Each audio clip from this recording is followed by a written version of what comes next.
Ah, je dis bienvenue.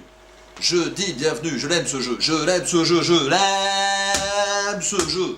Je l'aime ce jeu. Écoutez bien la première question. Qui suis-je? Top, j'ai assassiné John Fitzgerald Kennedy. J'ai également poignardé Henri IV, assommé Rocky V et culbuté Emmanuel VI.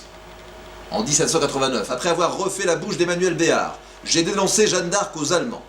Quelques années plus tard, j'ai commandité les attentats du World Trade Center. Et j'ai même volé des bonbons au supermarché. Je suis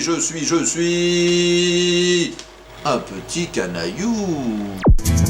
J'ai vu la une des magazines, Paris Hilton à mauvaise mine. Il paraît qu'elle s'est fait larguer par le neurone qui lui restait. Il est 5 heures, Paris s'éveille. Voici, surveille. Bonsoir, c'est Nikos Aliagas, le seul grec qui a encore du pognon. Dans 50 minutes Inside, ce soir, nous parlerons de littérature. Rocco Siffredi vient d'écrire un livre sur le sexe, mais vu que c'est sur le sien, il y a peu de chances que ça sorte en livre de poche. On aurait pu se dire tout ça ailleurs qu'au kebab d'en bas. C'est vrai que c'est pas très cher, c'est même une bonne affaire. Pour le prix d'un repas, j'ai dégueulé 2 fois. Et merde. Bonsoir, c'est Gérard Holtz, Vive le sport sur la 2, vive le sport sur la 2. Ce soir, dans l'actualité sportive, on parlera de tennis de table, et justement, on m'informe à l'instant qu'au championnat du monde de tennis de table, les Français viennent de remporter 2 sets.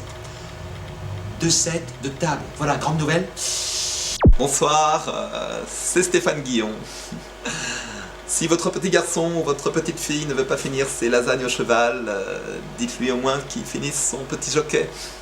Et puis je vous rappelle également qu'on parlera de vélo, et justement, puisqu'on parle de vélo, grande nouvelle, cette année, enfin, pour lutter contre le dopage sur le Tour de France, on a enfin autorisé les mobylettes.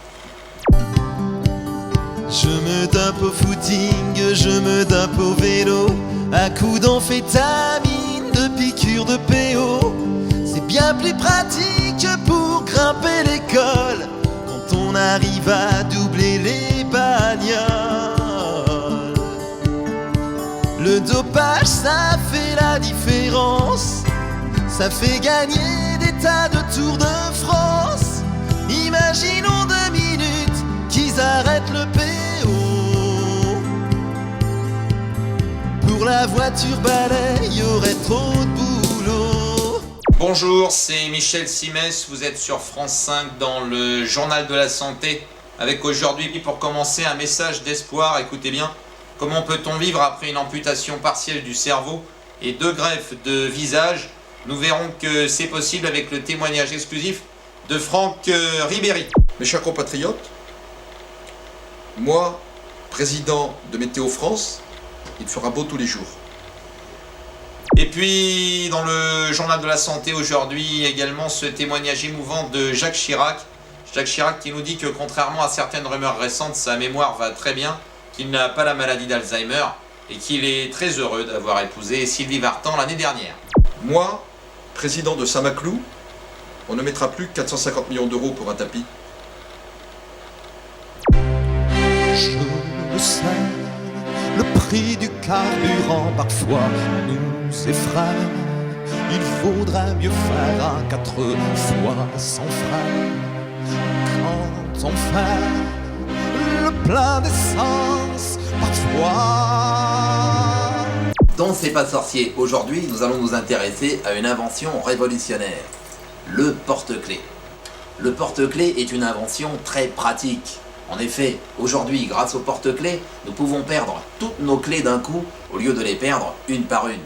Moi, président de la Suisse, j'autoriserai mes ministres à avoir un compte en France.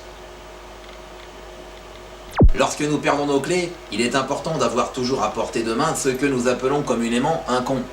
En effet, le con est une invention très pratique. Lorsque nous perdons nos clés, le con nous demande toujours où nous les avons perdues. Ce qui nous permet de défouler notre nervosité passagère en lui répondant par exemple « dans ton cul ». Moi, président de la prévention routière, je ferai installer des rétroviseurs sur les burqas. Quand je serai fatigué, qu'on me fasse toujours des caresses. Quand j'aurai décidé de me faire un peu bonter les fesses. Ah putain. Quand j'en aurai assez des nanas qui sont douces, mignonnes et gentilles avec moi, j'irai dormir chez la femme du chef de l'État. Moi, président de la Russie, je taxerai l'alcool à 150% pour que Gérard Depardieu revienne en France. Ce soir, entre deux verres de blanc, j'avais rencard avec une fille. Mais je crois bien que finalement, je vais dormir sur la béquille. Sur internet, elle ressemblait à Brigitte Bardot il y a 30 ans. Mais lorsque je l'ai vue en vrai, c'était Brigitte Bardot maintenant.